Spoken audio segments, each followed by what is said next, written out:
చూపులకెన్నడు దొరకనిది రంగు రూపు లేని మది రెప్పలు తెరవని కన్నులకు స్వప్నాలెన్నో చూపినది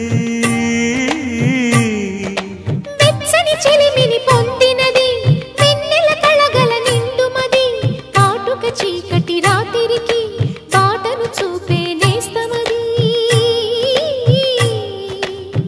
చేతికి ఆదని